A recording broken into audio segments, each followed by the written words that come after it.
Welcome back. आज की video में हम जानेंगे बेलमेंट और प्लज के बारे में कि बेलमेंट क्या होती है और प्लज जो है वो क्या होती है इजी वे में। सो इंडियन कॉन्ट्रैक्ट एक्ट के तहत delivery of goods by one person to another for some purpose, goods का किसी एक शख्स से किसी दूसरे शख्स को दे देना किसी खास रीज़न के लिए, किसी खास पर्पस के लिए। Contract to return after use और to dispose as asked by the person who delivered the goods.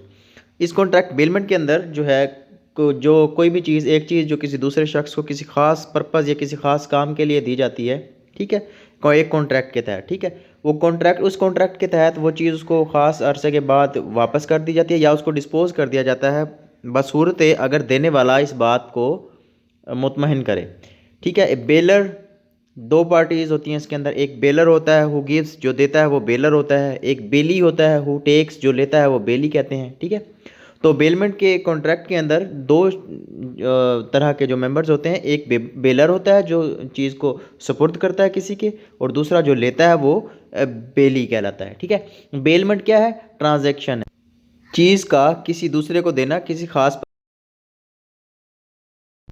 Section 148 जो है वो डिफाइन करता है the delivery of goods by one to another person for some purpose. ठीक है, गुड्स का किसी एक शख्स से किसी दूसरे शख्स को देना किसी खास पर्पस के लिए। Upon a contract that they shall when the purpose is accomplished, जब पर्पस जो है मुकम्मल हो जाएगा, बी रिटर्न्ड, तो वो जो चीज़ है वो वापस कर दी जाएगी, और otherwise disposed of according to direction of the person delivering them, या फिर उस चीज़ को डिस्पोज कर दिया जाएगा देने वाले की, अगर देने वाले ने कहा है तो, या तो वो वापस दे दिया जाएगा या वो डिस्पोज कर दिया।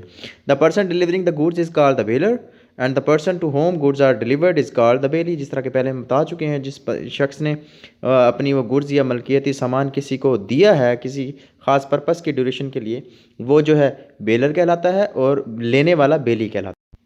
इसेंशियल्स देख लेते हैं बेलमेंट की। Goods, bailment can be effected only with respected to goods. ठीक है, जो बेलमेंट जो है वो can be effected only with respected to goods. Delivery चीज़ का देना लाजम है। ठीक है, delivery of goods by one person to another is essential, ये भी बहुत ज़रूरी है। ठीक है, एक तो गुड्स का होना बहुत ज़रूरी है बेलमेंट्स के अंदर, किसी न किसी चीज़ का होना बहुत ज़रूरी है जो किसी के हवाले की जाए, और दूसरा किसी के हवाले करना बहुत ज़रूरी है। ठीक है, डिलीवरी इंक्लूड्स फिजिकल डिलीवरी भी हो सकती है, कंस्ट्रक्टिव डिलीवरी भी हो सकती है, और सिंबॉलिक डिलीवरी भी। तो ड्यूटीज़ देख लेते हैं। तो बेलर की क्या ड्यूटी होती है? बेलर की ड्यूटी होती है तो डिस्क्लोज फॉल्स इन गुड्स बेल्ड, जो चीज़ बेल की गई है, जो बेलमेंट के अंदर जो चीज़ दी गई है उसका फॉल्ट जो है वो डिस्क्लोज करे। ठीक है, to repay the necessary expense, जो ज़रूरी एक्सपेंसेस हैं, मतलब आपने किसी को कोई चीज़ अपनी दी है, मतलब आपने एक कार मैकेनिक को अपनी गाड़ी दी है ठीक करने के लिए। ठीक है, तो वो जो चीज़ बेल्ड की है, आपने अपनी गाड़ी जो बेल्ड की है, उसके नेसेसरी एक्सपेंसेस जितने भी हैं वो क्या है, बेलर एक देगा दूसरे को। टू इंडेमनीफाई द बेली, ठीक है, बेली को इंडेमनीफाई किया जाए। लाइबिलिटी और प्रीमेच्योर ब्रेच ऑफ बेलमेंट, ठीक है, ये भी बेलर की ड्यूटी है। बेली की ड्यूटी क्या है? ठीक है, बेली की क्या रिस्पॉन्सिबिलिटी है? To take responsible care of goods, जो चीज़ उसको बेलर ने दी है उसकी वो जो है रिस्पॉन्सिबल केयर करे, उसकी उसकी हिफाजत करे, उसको ख़राब ना होने दे। Not to make unauthorised use of goods, उस चीज़ का कोई गलत इस्तेमाल मत करे। Not to mix goods with his own goods, उसकी दी हुई उस चीज़ को या उस गुड्स को जो है अपनी गुड्स के साथ मैच मत करे, मिक्स मत करे। ड्यूटी टू रिटर्न गुड्स, वो जो बेलर ने बेली को वो गुड्स या जो चीज़ अपनी दी है वो उसको रिटर्न करना उसकी ड्यूटी है। Not doing any innocent with terms of bailment, जो बेलमेंट का कॉन्ट्रैक्ट हो चुका है उसके खिलाफ वर्जी बिल्कुल ना करे, जो चीज़ें तय हैं वो करे। रिटर्निंग एनी प्रॉफिट, अगर कोई उस पर उसको फ़ायदा हुआ है तो वो उस फ़ायदे को भी, उस प्रॉफिट को भी वापस बेलर को। टर्मिनेशन देख लेते हैं बेलमेंट की। कोई भी बेलमेंट जो है वो किस तरह ख़त्म होगी। Doing an act inconsistent with terms of bailment, कोई भी ऐसा अगर एक्ट हो गया है जो कि बेलमेंट के कॉन्ट्रैक्ट के अंदर नहीं था, ठीक है, कोई भी उसके अगेंस्ट कोई खिलाफ वर्जी हो गई है तो बेलमेंट का जो कॉन्ट्रैक्ट है वो टर्मिनेट हो जाएगा। At desire of the bailer in case of gratitude bailments, ठीक है, अगर बेलर चाहे, ठीक है, अपनी मर्ज़ी से जो है वो बेलमेंट के कॉन्ट्रैक्ट को ख़त्म कर सकता है, उसकी मर्ज़ी है। ठीक है, on expiry of a periods, ठीक है, जो टाइम मुख्तस हुआ है बेलमेंट के टाइम पीरियड का, जहाँ तक वो तय हुआ था कॉन्ट्रैक्ट के अंदर, उसकी एक्सपायरी के बाद भी जो ऑटोमेटिकली टर्मिनेट हो जाता है बेलमेंट, ठीक है। ऑन अकम्प्लिश ऑफ ऑब्जेक्ट, अगर जो है कोई मतलब काम का जो पूरा हो चुका है, मतलब कि जो बेलर ने बेली को दिया था, मतलब मैंने कार मैकेनिक को गाड़ी दी थी अगर बनने के लिए, ठीक है, एक बेलमेंट कॉन्ट्रैक्ट के तहत, ठीक है, अगर मेरी गाड़ी ठीक हो गई है, जो अकम्प्लिश हो चुका है मेरा काम, तो उसके बाद भी वो मुझे वापस लौटा देगा और ये टर्मिनेशन हो जाएगी बेलमेंट की, ठीक है। डेथ ऑफ द बेलर और बेली, अगर दोनों में से किसी एक की मौत हो जाए, ठीक है, बेलर की हो जाए या बेली की हो जाए, तो भी ये जो है बेलमेंट का कॉन्ट्रैक्ट टर्मिनेट हो जाए। सेक्शन 172 जो है वो डिफाइन करता है प्लेज को। प्लेज क्या होता है? Pledge is a bailment of goods as a security for the repayment of debt और परफॉर्मेंस ऑफ अ प्रॉमिस, ठीक है।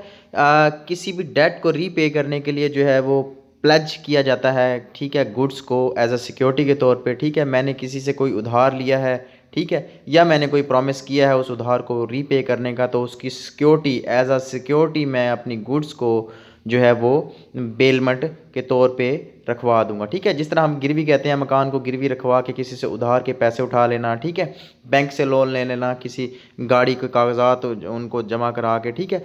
इसकी फिर सैंक्शंस होती हैं, फिर जो प्लज प्लज की, जो हम जिस चीज़ को प्लज करवाते हैं, ठीक है, फिर उधार देने वाला या वो जो जिसे हमें प्रॉमिस को पूरा करके देना होता है, वो हमारी उस चीज़ को, एक्चुअल अमाउंट को पूरा करने के लिए हमारी उस चीज़ को बेच भी सकता है, ठीक है, अपना लॉस को पूरा करने के लिए, ठीक है। तो प्लेज क्या होता है? Is a bailment of goods, goods की जो है बेलमेंट होती है as a security for the payment of debt और परफॉर्मेंस ऑफ अ प्रॉमिस, किसी के परफॉर्मेंस को पूरा, किसी प्रॉमिस को पूरा करने के लिए, या जो है किसी उधार को वापस देने के लिए, जिस चीज़ को हम एज अ सिक्योरिटी रखवाते हैं वो प्लज कहलाता है, ठीक है। इसमें ज़्यादातर चीज़ें जो होती हैं वो मूवेबल एसेट्स को जो है प्लज करवाया। मज़ीद देख लेते हैं कि bailment of goods as a security for payment of debt और performance of a promise pledge, ठीक है। वही वाली बात फिर से है कि किसी प्रॉमिस को पूरा करने के लिए, परफॉर्म करने के लिए, या अपने किसी किस्म के उधार की वापसी के लिए, ठीक है, किसी गुड को एज अ सिक्योरिटी जो है बेल कर देना, ठीक है, वो प्लज कहलाता है, ठीक है। इसमें बेलर जो होता है पॉनिर कहलाता है, ठीक है, और जो बेली होता है वो पोनी कहलाता है, ठीक है। Example, A borrows Rs 100 from B and keeps his watch, ठीक है। अगर ए ने बी से 100 रुपये उधार लिए हैं और उधार की वापसी के प्रॉमिस के तहत उसने जो है अपनी घड़ी को ए के हवाले कर दिया है, ठीक है, कि या तो मैं तुम्हारे 100 रुपये वापस दे दूंगा या तुम मेरी ये घड़ी रख के अपने 100 रुपये का नुकसान पूरा कर लेना, ठीक है। प्लेज क्या होता है? प्लेज एक सिक्योरिटी होती है, ठीक है, गुड्स को एज अ सिक्योरिटी रखवाना प्लेज होता है। डिफरेंस जो देख लेते हैं बेलमेंट और प्लज का, वो क्या होता है कि पर्पस जो है वो क्या होता है दोनों का। जो बेलमेंट का होता है वो रिपेयर्स होता है, ठीक है, गाड़ी को रिपेयर करके वापस कर देना, ये थोड़ी देर के लिए जो हम किसी के हवाले करते हैं वो जो है वो बेलमेंट कहलाता है। जबकि प्लज के अंदर जो है हम एज अ सिक्योरिटी प्रॉमिस को पूरा करने के लिए एज अ सिक्योरिटी किसी गुड को रखवा देते हैं, ठीक है। राइट ऑफ सेल किस क्या होता है? सेल ऑन डिफ़ॉल्ट होता है, ठीक है, प्लज के अंदर, ठीक है। अगर हम प्रॉमिस पूरा कर दें तो नहीं बिकेगी चीज़, और अगर हम प्रॉमिस पूरा नहीं कर सकते, अपने डेट को नहीं पूरा कर सकते, तो हमारी चीज़ को बेच के अपना जो डेट है वो पूरा कर लेगा, ठीक है। और बेलमेंट के अंदर जो है वो नो राइट टू सेल होता है, ठीक है, वो आपकी चीज़ को बेच नहीं सकता, ठीक है। Right of using the goods, और जो बेलमेंट के कॉन्ट्रैक्ट के अंदर जो है वो हमारी गुड को, दी हुई गुड को इस्तेमाल कर सकता है। जबकि प्लज के, जब तक हम हमारा प्रॉमिस जो है ब्रेकआउट नहीं होता, तब तक वो हमारी गुड को या हमारी उस चीज़ को यूज़ नहीं कर सकता।